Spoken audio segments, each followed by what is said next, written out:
Kan tidak mungkin ulama tauhid mendefinisikan pengertian fikih. Ulama fikih mendefinisikan yaitu ilmu hadis, atau sebaliknya yang ahli hadis mendefinisikan pengertian ilmu tafsir.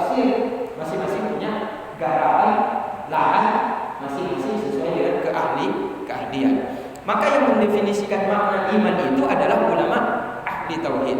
Apakah dia nanti ahli fikih, ahli hadis, ahli tafsir, ahli sejarah, ahli tasawuf, atau ahli adat, itu terserah. Tapi setiap ulama yang memiliki kelebihan di dalam satu ilmu, dia berhak untuk masuk di dalam, yaitu pembahasan ilmu yang dia punya kelebihan di dalamnya. Maka ulama ahli tauhid punya kelebihan di dalam mendefinisikan, di dalam membuat pengertian-pengertian yang dimaksud di dalam ilmu tauhid. Maka mereka lah yang membuat makna iman itu apa? Karena iman masuk di dalam ranah, di dalam wilayah tauhid, maka mereka punya kompeten, punya yaitu wewenang untuk mendefinisikan makna iman. Jadi iman itu tadi atas mutlak, membenarkan secara mutlak. Kalau iman secara istilah menurut istilah para ulama tauhid artinya ada dua. Yang pertama at-tasdiq, bukan. Definisi iman satu, cuma pengertiannya ada terpecah kepada dua. Nah, definisi iman secara umum diterima oleh semua ahli tauhid. Apa definisi pengertian iman? At-tasdiqu bima jaa bihi Nabi sallallahu alaihi wasallam. Apa arti beriman? Iman itu artinya apa? Membenarkan dengan segala apapun yang diajarkan oleh Nabi Muhammad sallallahu alaihi wasallam. Semua tanpa kecuali.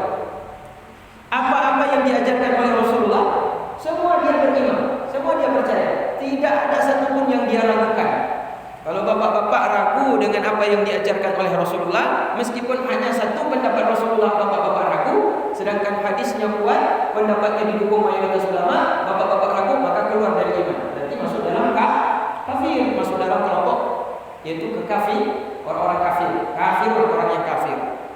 Jadi itu pengertian daripada iman. At-tasdiqu bima ja'a bihi Nabi sallallahu alaihi wasallam. Membenarkan semua apa yang dibawa oleh Nabi Muhammad. Nah, sekarang ini diterima oleh semua ahli tauhid. Apa arti iman? Membenarkan dengan semua yang diajarkan Nabi. Nah, yang kedua, makna membenarkan itu apa? Membenarkan, apa itu maksud membenarkan? Maka sebagian ulama mengartikan membenarkan artinya ma'rifah. Artinya ma'rifah, mengenal sesuatu secara yakin berdasarkan dalil. Mengenal sesuatu, mengetahui sesuatu berdasarkan dalil. Jadi kalau kita tanya, yakin Allah Ta'ala wujud? Yakin. Ditanya, tolong kasih dalil. Saya tidak tahu dalilnya, tapi saya tahu Allah Ta'ala ada. Dalilnya ada nggak? Nggak ada. Oh, berarti nggak masuk dalam kelompok mukmin. Kenapa? Karena dia beriman tanpa dalil. Minimal dalil secara umum. Ketika ditanya, beriman kepada Allah, beriman kepada Rasulullah, beriman. Dengan semua yang diajarkan Nabi, beriman. Udah. Apa yang diimani? Semua yang diajarkan Rasulullah. Kalau dalam tauhid, berarti sifat Allah. Ya, berarti sifat Allah yang wajib mana, yang mustahil mana, yang jaiz mana. Sifat Nabi mana, yang mustahil, yang jaiz, yang mustahil, yang wajib, yang jaiz mana. Berarti itu harus dipelajari.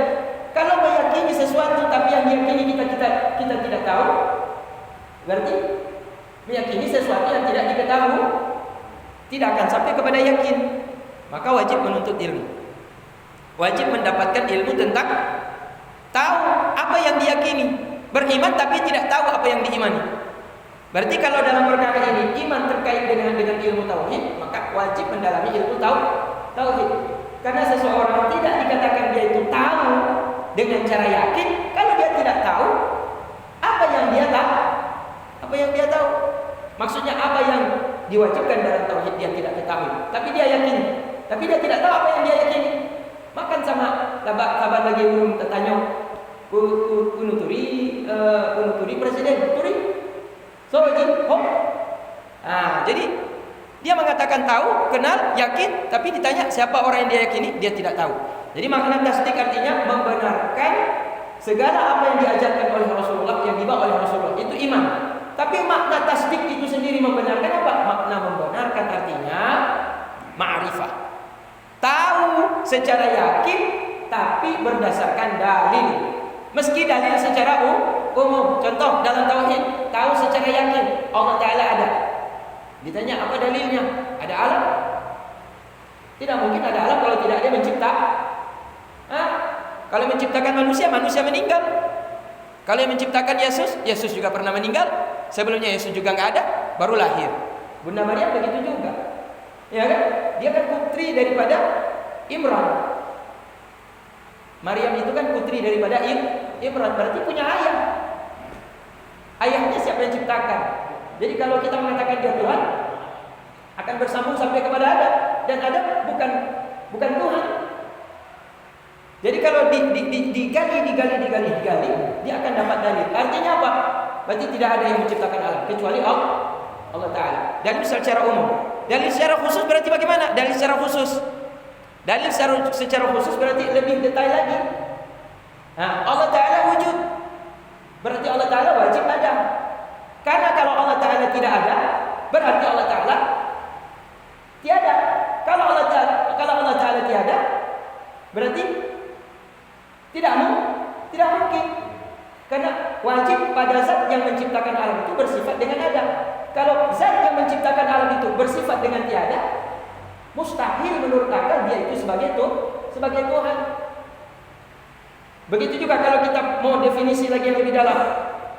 Bagaimana Allah Ta'ala itu dalilnya wujud. Ada Allah Ta'ala, dalilnya wujud alam. Wujud alam menandakan kepada adanya Allah Ta'ala. Digali lagi, adanya alam bagaimana bisa menunjukkan kepada adanya Allah Ta'ala? Karena adanya alam ini hadis. Al-alam hadisun. Alam itu baharu. Dan setiap baharu berhajat kepada yang mengada. Dan yang mengadakan itu tidak boleh dia juga hadis, baharu. Maka wajiblah yang mengadakan itu, yang mengadakan yang hadis, haruslah dia itu bersifat dengan qadim. Harus bersifat dengan sesuatu yang tidak didahului oleh tiada. Maka Allah Ta'ala itu ada menciptakan alam ini tanpa didahului oleh tiada. Maka wujud alam berhajat kepada ada yang mengadakan. Dan yang mengadakan itu tidak ada selain Allah Ta'ala. Karena Allah Ta'ala tidak bersifat dengan hadis. Yakin begitu? Yakin. Kalau yakin berarti sudah punya ma'rifah. Berarti sudah yakin dengan dalil. Kalau begitu apa? Tasdiknya benar, imannya benar.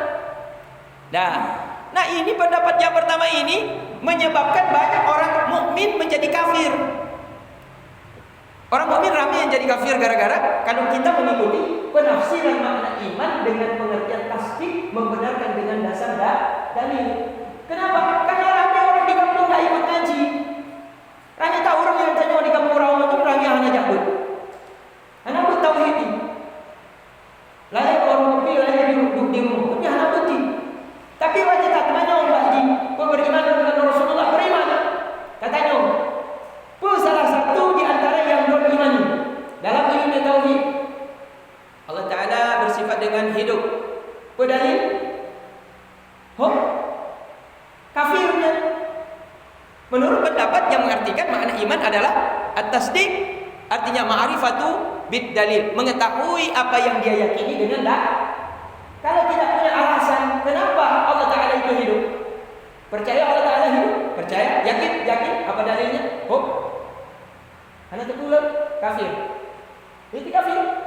Menurut pendapat yang pertama. Maka mayoritas masyarakat muslimin ramai yang kafir keluar. Dan yang kedua, makna iman itu tasdik juga. At-tasdiqu bima ja'a bihi Nabi sallallahu alaihi wasallam. Membenarkan semua yang diajarkan oleh Nabi Muhammad SAW, terlebih di dalam perkara ilmu tauhid. Nah, cuma makna tasdik bukan seperti pendapat ulama yang pertama. Tapi makna tasdik artinya hadithun nafsi bima ja'a bihi Nabi SAW. Hati itu berbicara dengan apa yang diajarkan oleh Rasulullah. Kemudian dijelaskan apa makna hati berbicara. Roti itu, aku ridho dengan apa yang diajarkan oleh Nabi Muhammad SAW. Ridhonya hati artinya menerima hati dengan apapun yang diajarkan oleh Rasulullah SAW. Hal itu menunjukkan bahwa dia yakin dengan apa yang diajarkan oleh Nabi Muhammad SAW. Apakah dengan dalil atau tanpa dalil? Yang penting dia terima Bahwa apa yang diajarkan Rasulullah, saya tidak tahu apa yang diajarkan Rasulullah, tapi yang diajarkan Rasulullah semua saya yakin. Dan saya bukan cuma dengan lisan saya katakan saya percaya, tapi juga dengan hati. Hati saya terima, hati saya yakin dan terima, bukan dengan lisan saja, tapi juga dengan hati. Maka pendapat yang kedua ini, dia merangkul semua umat muslim yang percaya kepada Rasulullah dengan apa yang diajarkan Rasulullah. Apakah dia yakin itu dengan dalil, ataukah dia yakin tanpa ada dalil? Maka orang-orang yang tidak mengaji selamat. Orang-orang yang tidak pergi mengaji selamat. Asalkan ketika tanya, percaya kepada Rasulullah, percaya. Semua yang diajarkan Rasulullah percaya. Tahu tak dasarnya kenapa Anda percaya bahwa Allah Ta'ala itu bersifat dengan apa? Allah Ta'ala Maha melihat. Dalilnya mana? Tidak tahu. Tapi kalau Nabi bilang Allah melihat, saya percaya. Tapi kalau tanya dalil, saya tidak tahu. Tetap masuk orang mukmin. Kenapa? Ditanya dulu dahlinya, terima tak Nabi apa yang diajarkan Nabi? Saya terima. Yakin? Tidak ada ragu. Berarti mukmin. Tapi dia nggak belajar tahu. Masih dalam kelompok orang mukmin. Maka mayoritas masyarakat itu selamat dengan pendapat yang kedua. Pokoknya hatinya menerima apa yang diajarkan Rasulullah. Apakah ada dalil atau tidak ada dalil? Gitu. Tapi hati-hati, kalau mengambil pendapat yang pertama, bisa jadi orang yang tidak mengetahui tentang apa yang diajarkan Rasulullah dengan ada dalil, maka dia akan masuk dalam kelompok kafir. Maka kita berusaha untuk bisa masuk dalam kelompok yang pertama. Karena kalau masuk dalam kelompok yang pertama, otomatis selamat dengan pendapat kelompok yang kedua. Jadi ulama tauhid yang pertama berat mengartikan makna iman, harus tahu dengan dalil. Kelompok yang kedua ringan, tahu dan menerima. Ada dalil, tidak ada dalil, pokoknya dia dikatakan masuk dalam kelompok orang mukmin. Nah, kalau kita ingin selamat dua-dua, upayakan untuk tahu dengan dalil, maka belajar ilmu tauhid. Dalam ilmu tauhid. Kalau udah dalam ilmu tauhid, maka selamat kita dari pendapat yang pertama. Cuma kalau kita bandingkan pertama dengan kedua, mana yang kuat? Yang kuat pendapat yang kedua. Yang mengatakan arti iman itu tasdik, membenarkan dengan apa yang dibawa oleh Nabi, membenarkan di sini tidak perlu dalil, tidak mesti harus ada dalil. Yang penting membenarkan dan juga diakui, diterima di dalam hati. Nah, ini pengertian daripada makna iman. Nah, bahaya. Empat, makna iman. Nah, iman berarti percaya kepada apa yang diajarkan oleh Rasulullah. Beriman kepada hari akhirat, beriman kepada takdir baik dan buruk, beriman dengan hari kiamat, beriman dengan nabi-nabinya, beriman dengan kitab-kitabnya, beriman dengan malaikat-malaikatnya. Itu rukun iman. Iman. Tetapi iman itu sendiri punya arti lebih luas daripada rukun iman. Sekarang kalau kita tanya, ini kalau kita kupas lagi ini, karena mengupas kacang itu ada dua tahap. Pertama kulit luar, yang kedua kulit dalam. Kalau orang awam dia mencari kulit luar udah cukup, asal udah dapat makan isi kacangnya udah boleh. Tapi kalau orang menuntut ilmu agama, tidak cukup dengan kulit luar, kulit di dalamnya pun mau dia kupas supaya lezat makan kacangnya. Maka orang menuntut ilmu agama tidak cukup dengan kulit luar, dia tambah kupas lagi kulit dalam. Jadi kalau pengertian beriman itu beriman kepada rukun iman, beriman kepada Allah, beriman kepada hari, beriman kepada para nabi, beriman kepada malaikat-malaikatnya, beriman dengan kitab-kitabnya, beriman dengan takdir baik dan buruk, beriman dengan datangnya hari kiamat. Apakah dia masuk dalam kelompok orang mukmin? Sudah. Tapi kalau kita mau menuntut ilmu lebih dalam, maka kita akan dapat ilmu. Dikupas lagi. Beriman kepada Allah, bagaimana maknanya? Bagaimana kau percaya kepada Allah? Masuk dulu kajian tauhid. Beriman kepada Allah, bagaimana makna beriman kepada Allah? Beriman dengan segala yang wajib pada zatnya. Beriman dengan segala apa yang dijelaskan tentang hal yang mustahil pada zatnya. Beriman tentang segala hal yang jaiz pada zatnya Allah Subhanahu wa taala.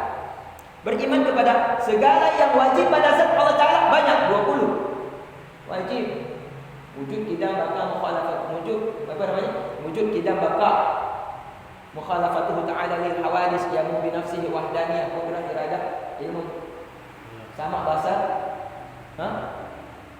kalam qadiran muridan aliman hayyan samian basiran mutakaliman. Itu 20. Berarti beriman kepada yang wajib pada zat Allah Ta'ala 20. Dikupas lagi. bagaimana? Qidam bagaimana? Qudrah bagaimana? Iradah bagaimana? Hayat bagaimana? Sama bagaimana? Basar bagaimana? Kalamnya Allah bagaimana?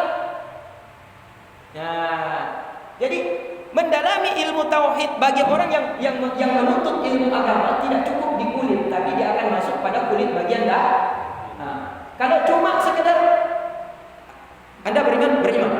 Bagaimana beriman kepada Allah? Bagaimana Anda maksud Anda sudah beriman? Percaya dengan semua yang diajarkan Nabi. Apa yang diajarkan Nabi? Rukun iman? Berarti 5.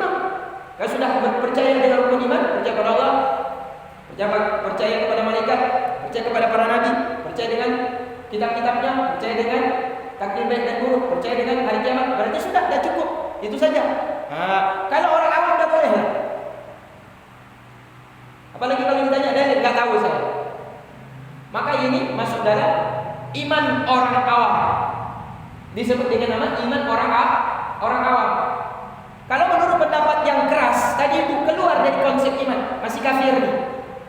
Masih Maka kalau kita ingin lebih selamat lagi, masuk dalam kelompok orang mukmin yang kedua, tahu dalilnya.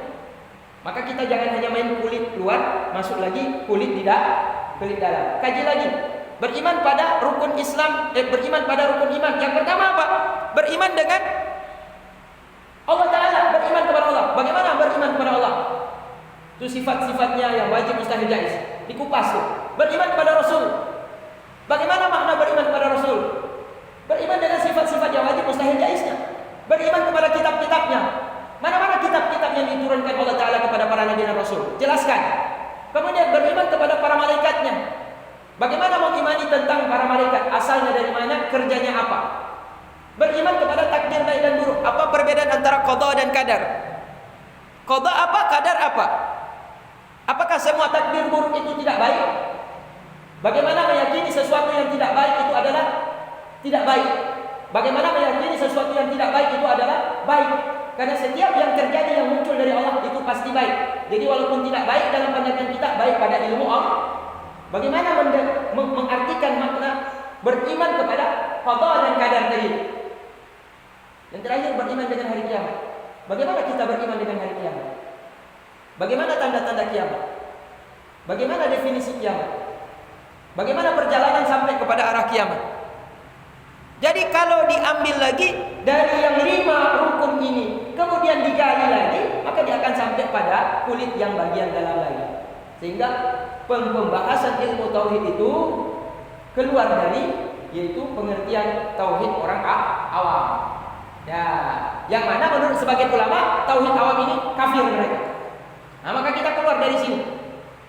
Tapi kalau kita ambil pendapat yang kuat tadi, sayang orang awam, maka kafir mereka. Maka kita para ulama tauhid, cenderung jumhur ulama tauhid membenarkan pendefinisian pengartian makna tauhid berdasarkan pendapat yang kedua. Tidak mesti ada dalil. Yang penting dia ikut kepada gurunya, dia ikut kepada para ulama yang mengatakan beginilah definisi pengertian daripada tauhid. Tapi ketika ditanya dia tidak tahu. Yang penting dia tahu, dia yakin, dia ridho, meski tanpa dalil, itu sudah masuk dalam kelompok orang mukmin. Berarti masuk di dalamnya muqallid atau ghairu muqallid, orang taklid atau tidak taklid, orang yang ikutan saja dalam iman, atau dia mendalami ilmu tauhid, tidak hanya ikut kepada orang tua atau ikut kepada guru, tapi dia mencari apa? Dalil-dalil apa yang dia yakini tersebut. Dan ini udah selesai. Sudah selesai ayat. Ya, gimana? Ada pertanyaan? Ya. Ini masih rasa-rasa ini apa iman saya ini pakai dalil apa enggak ya? Ya, jadi kan harus dipikir-pikir juga nih. Saya kalau bisa sampailah pada iman yang pakai dalil. Kalau saya masih enggak pakai dalil, berarti saya masih taklid. Kalau masih taklid ya berarti bahaya sedikit nih. Karena ada pendapat yang mengatakan saya masih kafir. Cuma pendapat yang mengatakan kafir itu lemah. Jumhur mayoritas ulama mengatakan tidak kafir. Selamat dia dengan pendapat yang kedua. Sudah selesai. Itu definisi daripada pengertian daripada iman menurut istilah para ulama ahli tauhid. Kemudian Bismillahirrahmanirrahim. Kita masuk di dalam pengajian ilmu tasawuf kemarin. Di dalamnya dikaitkan dengan ibadah fikih, yaitu ibadah sholat. Dah. Di dalam ibadah sholat, Allah memerintahkan beberapa rukun yang wajib disempurnakan dalam sholat. Rukun 13. Ada yang mengatakan rukun 14, ada yang 15, ada 18. Tapi intinya 13. Rukun sholat itu sebenarnya intinya adalah 13. Nah, maka di dalam rukun itu yang pertama berdiri, takbir dan niat. Itu pertama kan berdiri dulu. Kemudian dia takbir beriring dengan niat. Berarti sudah 3. Kemudian masuk di dalam Al-Fatihah. Udah dong 4. Nah, Al-Fatihah tadi, pengkajian Al-Fatihah itu dikupas lagi oleh Imam Ghazali. Nah, dikupas lagi oleh Imam Ghazali. Bismillahirrahmanirrahim.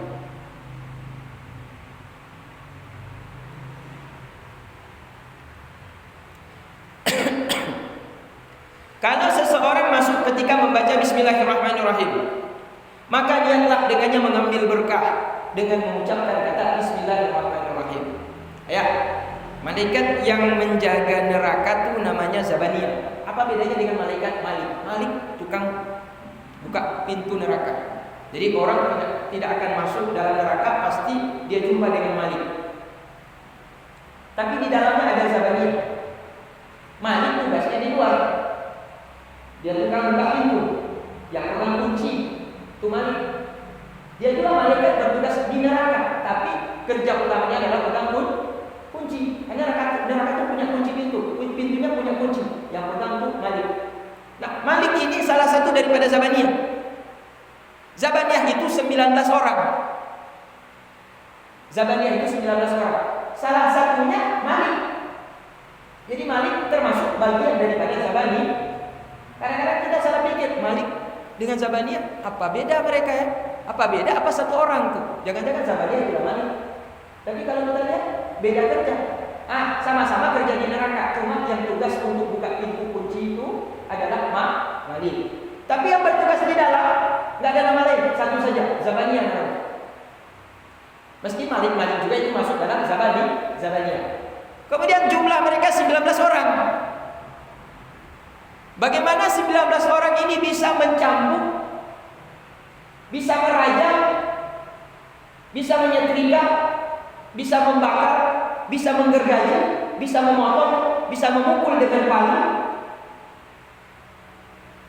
Miliar bahkan triliun, lebih dari triliun jumlah manusia sejak Adam sampai hari kiamat. Bagaimana 19 orang ini bisa kerja? Ternyata mereka ini panglima semuanya. Mereka ini jenderal semuanya. Setiap orang Malik punya bawahan di bawah. Setiap orang Zabaniyah, satu Zabaniyah punya bawahan. Sehingga dikatakan dalam hadis Rasulullah tentang ciri-ciri malaikat Zabaniyah itu, satu malaikat Zabaniyah itu punya 4 kaki, satu Zabaniyah itu punya berapa puluh ribu kaki, dan kakinya itu punya tangan. Kan nggak habis pikir kita. Kaki punya tangan. Dan tangan yang di kakinya itu bisa mengambil satu tangan 10.000 orang kafir. Sekali diambil bisa 40.000 dengan 4 kaki. Coba bayangkan berapa banyak tangan dari sekian banyak kaki. Kemudian diambil, dimasukkan ke dalam neraka, dimasukkan, kerjanya seperti itu. Jadi jumlah malaikat yang 19 itu di bawahnya akarnya banyak sekali. Sehingga semua manusia yang zalim, semua manusia yang maksiat dan durhaka, apalagi yang kafir dan munafik, semuanya pasti mendapat jatah untuk diazab oleh malaikat Zabaniyah. Cuma yang jadi pertanyaan di sini, jumlahnya tadi 19 cocok dengan Bismillahirrahmanirrahim. Kalau bapak-bapak baca Bismillahirrahmanirrahim, coba tulis di kertas Bismillahirrahmanirrahim, itu jumlah hurufnya ada 19. Maka cocoklah dengan jumlah malaikat Zabaniyah. Maka siapa yang membaca Bismillahirrahmanirrahim, semoga diharapkan dia selamat daripada perbuatan, yaitu azab daripada malaikat Zabaniyah. Jadi itu ada hubungan lafaz basmalah bismillahirrahmanirrahim dengan malaikat zabaniyah yang jumlahnya adalah 19 orang. Sesuai bismillahirrahmanirrahim, jumlah hurufnya adalah 19. Nanti dihitung sendiri. Semoga rajin-rajin. Setiap mau bikin azan bismillah. Bismillahirrahmanirrahim. Jangan bismillahnya lengkap. Supaya dapat 19. Selamat insyaallah daripada azab daripada malaikat zabani. Jadi ketika seseorang membaca bismillahirrahmanirrahim. Ketika seseorang membaca bismillahirrahmanirrahim. Niat kita ketika membaca bismillah dalam salat apa? Ambil berkah. Karena permulaan bacaan bagi kalam Allah Ta'ala itu, Allah Ta'ala sendiri memulai dengan bismillah. Allah Ta'ala mulai dengan namanya Allah Ar-Rahman, Allah Ar-Rahim. Maka fahami bahwa segala urusan itu dimulai dengan Allah Ta'ala. Dan sungguh yang dimaksud dengan nama di sini bukan nama, tapi yang dimaksud dengan nama adalah sang pemilik nama. Bukan kita ngambil berkah dengan nama-namanya saja, tapi kita mengambil berkah dengan sang pemilik nama Allah. Bukan namanya, tapi sang pemilik nama. Maka kalau seandainya semua urusan itu kita hubungkan keberkahannya, tidak akan sempurna kecuali dengan memohon keberkahan dari Allah Ta'ala, memohon pertolongan dari Allah dari semua apa yang kita kerjakan. Maka tidaklah pantas kecuali kita harus mengucapkan sesudah bismillahirrahmanirrahim alhamdulillah. Karena segala sesuatu itu tidak sempurna kalau tidak mulai dengan bismillah. Karena bismillah maka semua itu menjadi sempurna. Maka kita ucapkan alhamdulillah adalah milik Allah Ta'ala. Maka segala puji hanya untuk Allah. Maknanya bahwa syukur kita itu hanyalah untuk Allah Ta'ala. Kenapa? Karena semua nikmat dari Allah. Tidak ada nikmat dari ayah, tidak ada nikmat dari ibu. Mereka hanya wasilah pada hakikatnya adalah Allah yang memberikan karunia tersebut. Maka siapa yang melihat ada nikmat yang ada pada dirinya bukan berasal daripada Allah, tapi berasal daripada selain Allah, atau bermaksud bukan dari Allah Ta'ala, maka dia termasuk, di sini dikatakan orang itu mengucap pujian kepada Allah dengan jalan yang kurang. Kalau masih ada dalam anggapannya bahwa nikmat yang dia peroleh ada yang bukan berasal dari Allah, maka ucapannya alhamdulillah kurang, tidak sempurna. Karena masih menganggap dalam batinnya, dalam pikirannya, dalam hatinya bahwa ada nikmat yang bukan berasal dari Allah. Maka ketika dia mengatakan alhamdulillah, tidak sempurna. Maka dia harus menggambarkan, dia harus memikirkan dalam hatinya bahwa tidak ada satupun nikmat melainkan dari Allah. Maka kita mengucapkan alhamdulillah itu sempurna.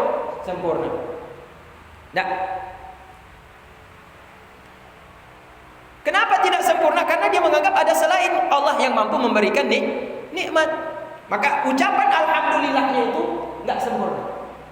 Kemudian masuk. Maka andai kata engkau berkata Ar-Rahmanir-Rahim, hadirkan dalam hatimu semua bentuk kelembutan Allah Ta'ala terhadap dirimu, sehingga jelas rahmat Allah kepada dirimu. Maka sepantasnya hal itu menimbulkan semangat untuk berharap kepada Allah. Karena ketika kita mengucapkan Ar-Rahmanir-Rahim, kelembutan Allah Ta'ala pada diri kita rasakan sejak kita di kandungan, lahir, kemudian sampai detik ini. Apapun ada masalah, Allah Ta'ala masih sayang kepada saya. Apapun susah saya, Allah Ta'ala masih sayang kepada saya. Apapun sakit saya, Allah Ta'ala masih sayang kepada saya. Pokoknya musibah, masalah, penyakit, segala macam yang ada pada dirinya, dia masih melihat ada rahmat Allah masih pada dirinya. Masih ada rahmat Allah Ta'ala. Karena hal itu ada di dalam hatinya, maka muncul di dalam hatinya perasaan selalu ada harapan kepada Allah Ta'ala. Selalu ada harapan, ada peluang, ada solusi, ada jalan keluar dari Allah Ta'ala. Dan kemudian tutuplah hatimu itu dengan ta'zimnya kepada Allah Ta'ala. Ta'zim berarti ketika kita berada di hadapan Allah Ta'ala itu rendah, hina, tiada apa-apa kita di hadapan Allah Ta'ala. Allah Ta'ala Maha perkasa, Maha kuasa, Maha memaksa. Maka timbul ta'zim kita kepada Allah Ta'ala. Kalau kita berhadapan di hadapan Zat yang Maha kuasa, di hadapan Zat yang Maha memaksa, Maha perkasa, Maha raja, maka apa yang ada di dalam batin kita juga